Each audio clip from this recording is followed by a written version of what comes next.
And when I left town, the Bills came into town. So that led to all this excitement. Yeah, they called him. Tariq's gone. Come on in. It'll be a good time now. Sneak the team into town. Good to see you again. Pat, what do you got? The strangest first-round pick maybe in the history of the Bills. You had Marshawn Lynch. You had Fred Jackson. You had a young quarterback. So with a top 10 pick, you take running back C.J. Spiller out of Clemson, who was, safe to say, a disappointment. Just sort of those names, yes. You put those names together, and it just reminds us of how bad things used to be. Yeah, you It was chaos. You mean to tell me you couldn't find the J.P. Lossman jersey? Oh, no, I have like 4 J.P. Lossman. I have a game-worn J.P. Lossman jersey. Oh, Oh, really? and he's worn them here. Yeah. Yeah, there's always an occasion I for didn't that. know money could go negative. Tariq, let's talk baseball. Trading deadline comes up on Tuesday.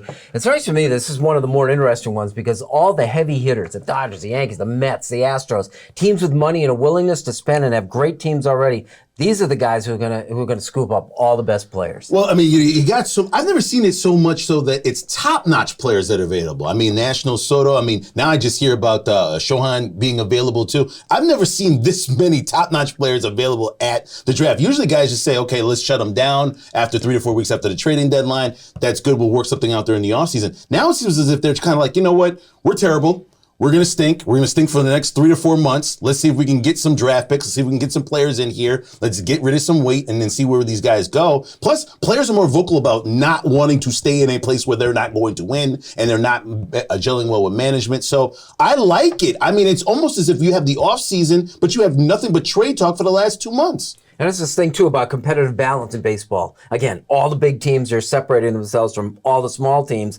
And then I have to think as a backdrop is what Atlanta did last year when they lost their best player, Acuna, and decided, screw it. Yeah. We're still going for it and wind up as World Series champions. Well, that's what's so interesting about like the belief for 80 years in baseball, 100 years was, if we have to be the best team and we have to go get all these pieces to have a shot. No, I mean, you know what a crapshoot the baseball playoffs are. You know how one off night can change an entire, playoff series. I will say this, man, with Shohei Ohtani, if he ends up in a major East Coast market, he will be the most popular baseball player of the last 25 years. Do you guys disagree? No, because you can make a case he is now. I mean, but here's the thing. He's playing on the West Coast 3-4 hours after everybody's already gone to sleep. You put him in Boston. You put him in New York. You put him in Toronto, for God's sake. All right, be the Angels for a minute. How does that work for you? I don't know why they're doing it. I don't understand it unless they think that things with Trout physically have gone so south that they're just going to hit the reset button on everything. Because when you have that kind of talent, why are you trading this kind of talent? Like, it's very confusing to me. I think they're going in a totally different direction. I think they're going to shut everything down. I don't think this really works for them. They've tried to get the big name player. It's never really worked out. They tried to get the big name pitcher. It's never really worked out. I think they're just going to totally retool shop. But to your point, in a sense, I would ask for everything. I would ask for every farmhand you got, every young player under the age of 23. I would go and rebuild that team a little bit faster in 4 years by getting rid of Shohei. Now, you got giddy about the idea that the Mets might get him. Well, the fact that he said no to the Yankees and that he would go to the Mets, now with the Mets' money and their prestige right now in baseball, I love But then you've got a team that's already winning. It's getting better with DeGrom pitching in Syracuse, and he's on the way back. Scherzer's been great.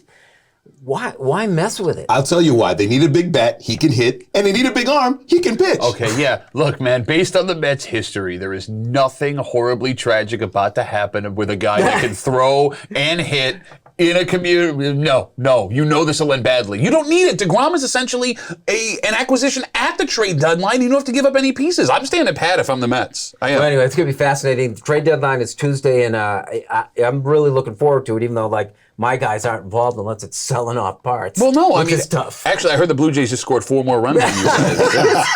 28-5. What a great way to start the second half.